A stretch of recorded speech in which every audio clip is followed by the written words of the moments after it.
A gente que damos sempre uma força à cultura de Limoeiro, à cultura de Pernambuco, por que não à cultura do Brasil, estamos trazendo hoje uma história para a gente contar aqui, uma matéria, na verdade, para a gente falar de um personagem, de uma pessoa que... Eu vou fazer uma pergunta a você, limoeirense. Vocês lembram de Pato Donald? Vocês lembram de... Mônica, ou seja, as histórias em quadrinho? Esses personagens vieram para a tela, para a grande tela, mas antes elas surgiram no papel, elas surgiram nas histórias em quadrinho, o qual nós, da nossa época, éramos amantes. Eu particularmente ainda sou, que é as histórias em quadrinho, aqui no Brasil chamado de gibis, não é? E a gente vai falar um pouquinho dessa história de uma pessoa que mora em Limoeiro hoje, que continua... dando seguimento ainda no século XXI, em pleno século XXI, dando seguimento a essa arte centenária, essa arte que é mas deixa para contar ele mesmo, né? Vem comigo. Bom, conosco o Sandro Marcelo, ele morador de Limoeiro, não é natural de Limoeiro, mas hoje Limoeiro por aclamação, né? Inclusive vai receber o título de cidadão limoeirense. Sandro, primeiro, fala pra gente, Sandro, do que é, na sua vida, história em quadrinho. Como surgiu tudo isso, dessa história centenária que é a história em quadrinho, Sandro? Teve Limoeiro, bom dia. Bom dia. Rapaz, isso vem desde criança, né? Desde criança que eu peguei no gibi pela primeira vez. Na verdade, eu comecei com livros, né? Minha mãe tinha livros em casa, tinha alguns livros de aventura e tudo. Então, eu comecei muito cedo com a leitura.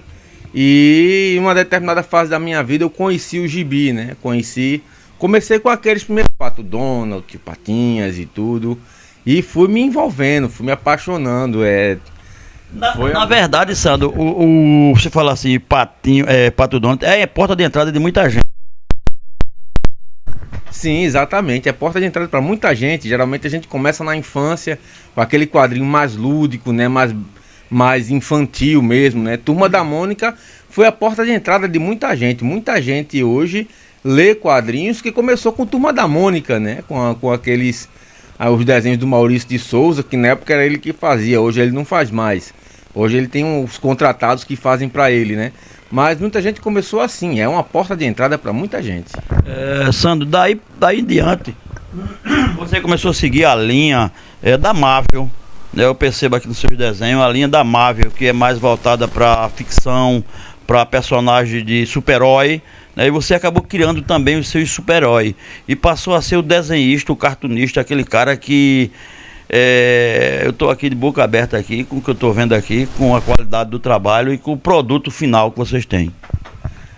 Eu conheci os super-heróis, ainda acho que eu tinha uma média de uns 8 para 9 anos de idade, quando eu li a minha primeira revista de super-herói, e foi realmente amor à primeira vista, né? Foi algo que me cativou quando eu comecei a ver aquelas aventuras, aqueles personagens, fui me encantando com aquilo, e depois de um certo tempo, eu primeiramente, né, ainda criança, eu tinha aquele sonho de desenhar para eles, sabe? Queria fazer aqueles personagens, mas depois de um tempo eu comecei a sentir uma inquietação de que eu estava só reproduzindo aquilo que outros já tinham criado. Então, assim, estava batendo dentro de mim aquela vontade de mostrar algo diferente, algo que fosse novo, que fosse diferente daquilo. Com a mesma base, obviamente, mas algo que fosse criado, que fosse espontâneo. E aí começou a nascer os meus personagens, que a princípio eram cópias, né, de personagens estrangeiros, mas com o passar do tempo mesmo eu fui me moldando, lapidando, isso foi se desenvolvendo, e foi quando eu comecei a criar personagens realmente, autenticamente meus, sem serem cópias de personagens estrangeiros. Por exemplo, a Diamante é um dos seus personagens, o Conversor, Diamante eu estou vendo aqui, Notivaço, né? Enfim, são os personagens que você criou. Esses personagens você buscou a criação em momentos cotidianos da nossa realidade? Os meus personagens, eles são baseados em pessoas que eu conheço, né? Os universos deles têm referências no mundo real. O autor geralmente faz isso. O autor ele cria com base no que ele observa do mundo, né? A gente observa situações cotidianas, situações da própria estrutura social do país que a gente vive, do estado que a gente vive, do bairro, né, da comunidade. Então, personagens meus, por exemplo, o Conversor, ele é inspirado muito em mim mesmo.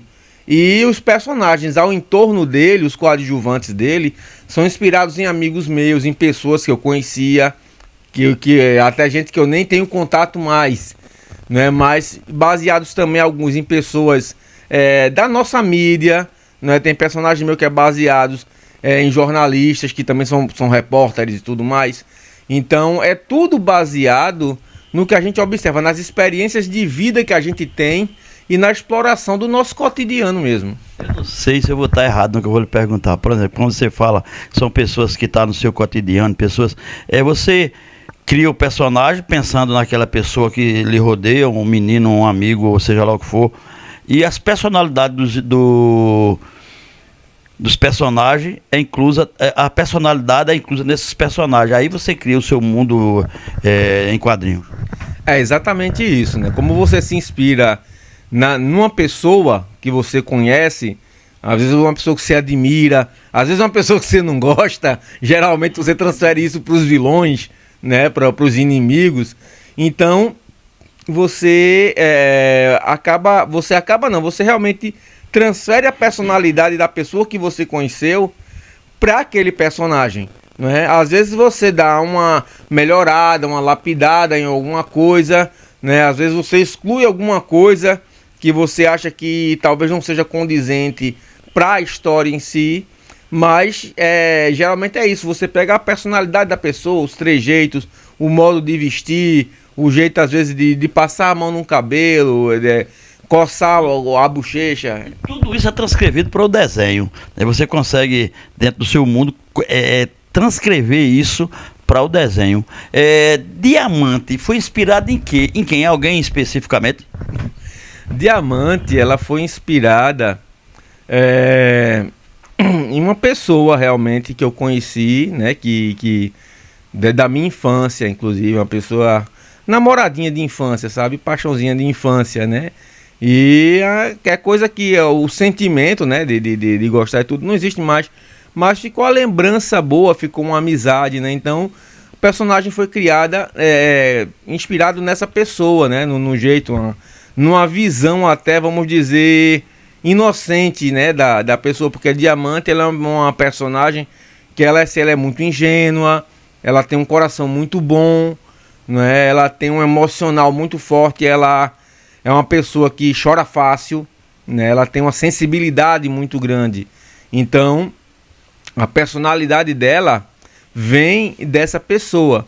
Já a aparência física dela, aí vem de várias outras fontes que a gente vai buscar, até porque geralmente, como diz um amigo meu, né, eu costumo desenhar as minhas personagens femininas muito com base no biotipo brasileiro mesmo, né? Que a brasileira tem um tipo físico diferente do norte-americano, que é geralmente a base dos quadrinhos da gente. Então você vai ler os gibis norte-americanos, as personagens são geralmente esguias, né? Bem esbeltas, bem as pernas magras e tudo mais.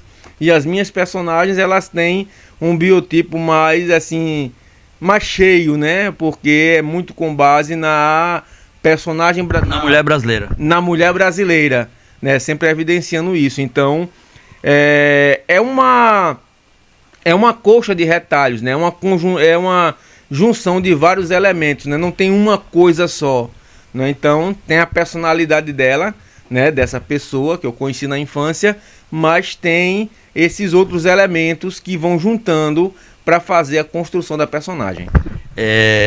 O brinquedo não, a história em quadrinho, hoje ela é forte. Na maioria de algumas pessoas entendem que o pai da criação tenha sido os Estados Unidos, quando na verdade não foi. O Brasil, por exemplo, ela entrou com a história em quadrinho primeiro do que os Estados Unidos, em 1846, os Estados Unidos em 1894, 95. Ou seja, o Brasil acaba sendo pioneiro frente aos Estados Unidos. Porém, os Estados Unidos se sobressaiu mais nesse trabalho com o Walt Disney, com a Marvel. E quem sabe agora a Saniverso possa ser também descoberto pelos brasileiros, como foi o nosso historiador em quadrinho, que era Maurício Nassau, aliás, Maurício Souza, perdão, Maurício Nassau, não, Maurício, eu estou entrando na história do Brasil, com, Maurício de Souza, com Mônica e seus personagens. Por que não descobrirmos esse universo de Saniverso? Como é, Sandro, para você criar tudo isso nesse pequeno, tão pequeno espaço? O maior espaço, eu posso dizer, que está aqui na mente de Sandro? A minha mente, ela é uma coisa muito caótica, né? Eu penso em quadrinhos 24 horas por dia. Minha mente trabalha o tempo todo, assim. Eu tenho dificuldade para dormir, sabe? Porque o cérebro não me deixa muito dormir. Então, como eu estava dizendo, né? A minha mente é muito caótica, né? Então, assim, eu vivo pensando o tempo todo. Eu tenho... o tempo todo. Quadrinho é uma coisa que está comigo 24 horas por dia. Então eu estou sempre pensando nisso. Estou sempre... E volta e meia surge um personagem, surge outro. Tem personagem que eu acabo perdendo porque se eu não anotar, desaparece, né? Porque são muitas coisas. Então, assim, eu vivo constantemente em processo de criação. Tem um monte de... Eu crio muitas histórias ao mesmo tempo. Eu tenho no... Chegou um personagem agora, né? Um dos personagens. Esse personagem aqui é treloso, é um membro novo da família, mas é buliçoso, rapaz. Esse aqui gosta de... Ô, Sandro, como na verdade, para se chegar a um produto desse aqui? Qual é o processo? Pelo que eu vejo, ele é muito que artesanal, de uma certa forma. Depois é que ele vai para a grande produção, mas no começo ele é bem artesanal. Olha... Você começa já primeiro com a ideia, né? Você tem a ideia na cabeça de fazer uma história. O personagem bateu e o rumo dele é esse. Como, por exemplo, é o Notívago, né? Que é esse personagem meu aqui. Que é um personagem, é um vigilante urbano, né? Ele não tem poderes, apesar dele pertencer a um universo de super-heróis. Ele é o que a gente chama de vigilante urbano, é o cara que enfrenta o crime de cara limpa, né? Sabe artes marciais e ele usa esses 2 canos de ferro, né? Que eu tirei esses canos de ferro daquela expressão que a gente tem aqui mesmo no Nordeste, né? Dá-lhe de cano de ferro. Né? Então eu pensei, eu queria um personagem que fosse dá-lhe de cano de ferro, e aí surgiu o Notívago na minha cabeça. E o que acontece? Quando você desenvolve a ideia do personagem, ele tem uma linha de ação. No caso dele, por ser vigilante urbano, ele atua em comunidades mais carentes, em ambientes suburbanos, né? Então ele atua naquela... Então é a partir dali que você desenvolve aquela história de acordo com problemas do cotidiano. Então vem a ideia na cabeça, então você parte para a escrita, que é o primeiro processo. Criar a história. Você vai criar a história depois que vai pro desenho. Você vai ordenar as ideias, né? Então tem as ideias, o personagem, quem é ele, o que ele faz, quem são os familiares dele, o que aconteceu para ele chegar naquela situação, o que aconteceu antes da apresentação dele na história. Então você organiza as ideias. Depois que você organiza as ideias, você começa a escrever o roteiro. O que é o roteiro? Já é a sequenciação das ideias, tipo, página 1, personagem está entrando no aeroporto, ele leva uma mochila nas costas, ele está de costas para o leitor, né? Aí, isso, no caso, entra também o profissional, o artista, além do criar o roteiro, a parte de desenho. Isso aí é desenhado por você também é o desenhista também. Aí onde entra a arte maior, que é criar o personagem e dar vida a ele no papel. Exato. Eu sou assim... que também são assim, que também escrevem e desenham. Muitas vezes isso acontece, acaba por ação mesmo, porque na época que eu comecei, eu queria basicamente só desenhar. Só que aí eu não tinha para quem desenhar, não é? Então eu acabei desenvolvendo a escrita também, para eu poder desenhar e escrever e desenhar e criar minhas histórias. Então, essa é a segunda etapa do processo. Depois que eu roteirizo as histórias, eu começo então a passar para o papel os desenhos. Então, o que muitas vezes está em 5 páginas digitadas, começa a virar uma sequência de 15, 20 páginas, onde você vai desenvolvendo a ação, a passagem do tempo. Às vezes de um quadro para outro se passa 2 horas, 3, uma semana, 5 dias. Tudo depende de como você está estruturando a história. Mas aí você faz todo o processo. Você vai, depois do roteiro pronto, você pega o lápis, faz o rascunho da história. A gente geralmente chama de RAF, que é quando você simplesmente faz uns bonecos de palito mesmo para marcar as posições. Tipo, saltando do telhado, esmurrando um bandido, o bandido levando o murro, né? Então ele arremessando o cano de ferro. Então você faz todo esse processo de marcação e depois você começa a fazer a construção das figuras. Constrói as figuras, define no lápis tudinho. Quando o lápis está todo definido, você vai para o processo final dessa parte, que é a arte final, onde você vai passar com a tinta nanquim, tanto com a caneta como com o pincel, para preencher as partes grandes, a gente chama de chapados. Então você preenche, cobre tudinho para ficar mais ou menos assim, né? Isso aqui não está finalizado ainda, mas está quase lá. E depois disso, você, quando finalizar tudo, a página está toda pronta, construída, você transfere com um scanner como esse aqui. Você transfere para o computador, onde você vai fazer uma limpeza, né, apagar algumas manchas, algumas coisas, e aplicar os balões e os textos, as onomatopeias, e fazer a montagem da revista para você poder mandar para a gráfica. Sandro, eu estou particularmente encantado. Deixa eu te perguntar uma coisa. Quantos personagens você criou e qual foi o primeiro? Propriamente seu. Rapaz, olha, eu já meio que perdi a conta de quantos personagens eu criei, porque eu tenho mais de 200 personagens criados, né? E isso entre heróis, vilões e os coadjuvantes, né? As entidades cósmicas, as entidades místicas, enfim. Então são inúmeros personagens. Eu meio que já perdi a conta, né? Assim, eu não tenho bem uma quantidade exata. Número, né? O número exato eu não tenho. Mas eu sei que são mais de 200 personagens. E todo dia tá surgindo personagem novo na minha cabeça. Agora, eu acabei não prestando atenção na outra. O primeiro personagem... Ah, sim. O primeiro personagem que eu criei, eu considero o primeiro que eu criei porque ele acabou se tornando diferente da cópia que ele era, que era um personagem. Eu acho que eu tô sem a revista dele aqui. Ele faz parte, pronto. Ele faz parte desse supergrupo aqui, os Invulneráveis. E é esse personagem daqui, que é o Aracnídeo Vermelho, que quando eu criei, na verdade, ele era uma simples cópia do Homem-Aranha, né? Então, ele foi o primeiro personagem que eu desvinculei do Homem-Aranha, mantendo as características básicas, que são os poderes de aranha, mas transferindo para ele uma origem totalmente diferente, com uma identidade diferente e uma ambientação totalmente diferente. Ele se tornou, de uma cópia do Homem-Aranha, ele passou a ser o herdeiro dos poderes de um príncipe de um mundo alienígena, onde lá a realeza tem poderes que com base a poderes aracnídeos. Tem vários guerreiros nesse mundo que possuem poderes, e o príncipe desse mundo morreu, mas a alma dele inquieta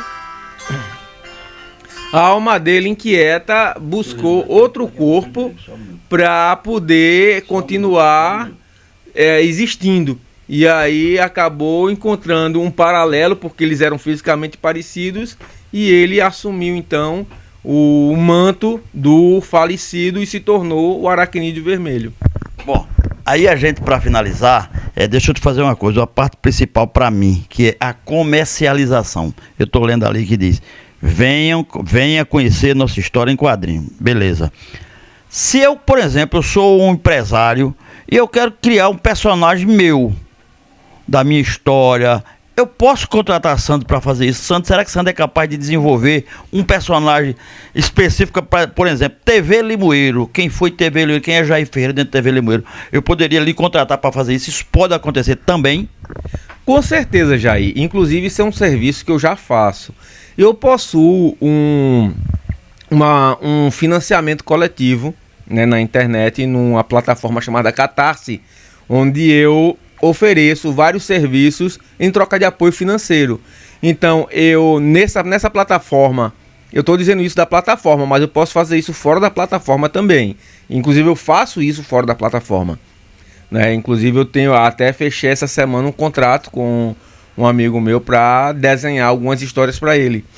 Então, eu desenvolvo o roteiro a partir da ideia que você quer. Pronto, você Jair e TV Limoeiro, você quer criar uma história disso. Então, olha, Sandro, eu quero criar uma história da TV Limoeiro, como eu comecei. Da minha história, por exemplo. Exato. Então, você vai me dizer como foi, e a partir daquilo ali eu desenvolvo um roteiro e eu desenho a história e faço todo o processo e lhe entrego a história pronta. Se eu quiser encontrar Sandro, como encontrar nas redes sociais, telefone? Fala pra gente. Olha, para me encontrar na internet é bastante fácil. Eu tenho o meu Instagram, o Instagram do meu selo, que é o Saniverso. Você procura @Saniverso no Instagram. Você vai encontrar essa cor, né? Esse logotipo aqui, né? Ou esse aqui, né? Com esse Szinho aqui. Vai ter um personagem, vai ter o conversor, né? Lá no perfil. Vai ter esse personagem, que é o meu personagem principal atualmente. E tem também o meu Instagram pessoal, que ali é mais onde eu falo de outras coisas, da minha vida mesmo, né? Onde eu às vezes falo de assuntos que são meio polêmicos no nosso dia a dia, né? Mas o meu Instagram, o do selo mesmo, dos quadrinhos, é o Saniverso, @Saniverso, né? Que é uma junção das palavras Sandro e Universo, né? É o universo do Sandro. Então você me encontra lá. Pelo WhatsApp tem o 981 37 0664. Eu estou no WhatsApp lá constantemente. Me chamou, eu converso, né? Então, assim, estou sempre acessível no WhatsApp. Tem Facebook também. Você pode encontrar no Facebook no Saniverso Quadrinhos. É o Saniverso Quadrinhos. Tem a página, tem o grupo, né? E esses são basicamente os meios de acesso, né, pelas redes sociais. Sandro, primeiro eu quero lhe agradecer por ter aberto as portas do seu estúdio. O estúdio é bem seu, né? O seu espaço. Você ter aberto a porta do seu espaço para que a gente pudesse contar um pouco dessa história, da história de quadrinho em Limoeiro, a história de quadrinho em Pernambuco, no Brasil, e de Sandro com Saniverso, né? Que é, para mim, é uma coisa nova que eu só vi na minha cabeça. Walt Disney, Turma da Mônica e a Marvel. Hoje eu vou conhecer um pouquinho da Saniverso, que é uma coisa nossa, uma coisa da gente. Primeiro, e lhe parabenizar por tudo, Sandro. Obrigado, Jair. Agradeço muito pelo espaço, né, pela oportunidade. É sempre bom falar de quadrinhos, né?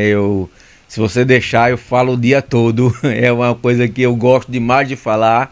Né, eu apresento, eu faço parte de um coletivo também na internet chamado Cinerverso, onde a gente se une para publicar junto, eu e artistas de outras partes do Brasil. A gente tem o Almanac Cinerverso e criamos outras revistas também. E toda quinta-feira a gente tem, eu apresento as lives do Cinerverso, né? E lá o nosso tempo é 1h30, mas eu sempre acabo passando desse tempo porque falar de quadrinhos é uma coisa que eu gosto muito, bastante. E eu quero agradecer a TV Limoeiro, agradecer a você por esse espaço, porque é sempre bom a gente estar falando, né, de quadrinhos, porque é um espaço que se abre, o quadrinho, para muita coisa, inclusive para dar atividade para crianças, sabe, para poder expandir a mente, expandir a criatividade. Quadrinho exercita, quadrinho estimula a leitura, é um estimulador de leitura fantástico, né? Como a gente falou no começo da entrevista, né? Muita gente começou lendo o Maurício de Souza, lendo a Turma da Mônica.